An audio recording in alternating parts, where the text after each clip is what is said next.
गीत संहिता 4 पर्व 1 पदरु 8 पद। हे मोहर धर्म स्वरूप परमेश्वर, डाकिले मते उत्तर दिया।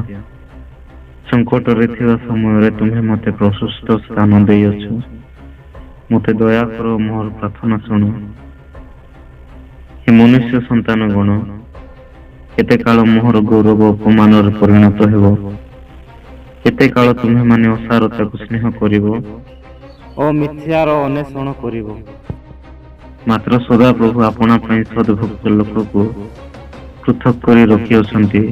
ଏହା ଜ୍ଞାତ ହୁଅ, ମୁଁ ସଦା ପ୍ରଭୁଙ୍କୁ ଡାକିଲେ ସେ ଶୁଣିବେ। ଭୀତ ହୁଅ, ପାପ କର ନାହିଁ। ତୁମେମାନେ ଶଯ୍ୟା ଉପରେ ମନେ ମନେ କଥା କହି ନୀରବ ହୁଅ। ଧର୍ମ ବଳି ଉତ୍ସର୍ଗ କର ଓ ସଦାପ୍ରଭୁଙ୍କ ଠାରେ ବିଶ୍ୱାସ କର। ଅନେକେ କହନ୍ତି, କିଏ ଆମ୍ଭମାନଙ୍କୁ ମଙ୍ଗଳ ଦେଖାଇବ? ହେ ସଦାପ୍ରଭୁ, ଆମ୍ଭମାନଙ୍କ ପ୍ରତି ଆପଣା ମୁଖର ତେଜ ପ୍ରକାଶ କର।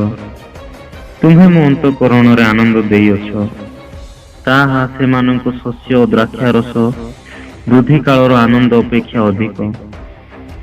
ମୁଁ ଶାନ୍ତିରେ ଶୟନ କରିବି ଓ ନିଦ୍ରା ଯିବି, କାରଣ ହେ ସଦାପ୍ରଭୁ, କେବଳ ତୁମ୍ଭେ ମୋତେ ନିରାପଦରେ ବାସ କରାଉଅଛ।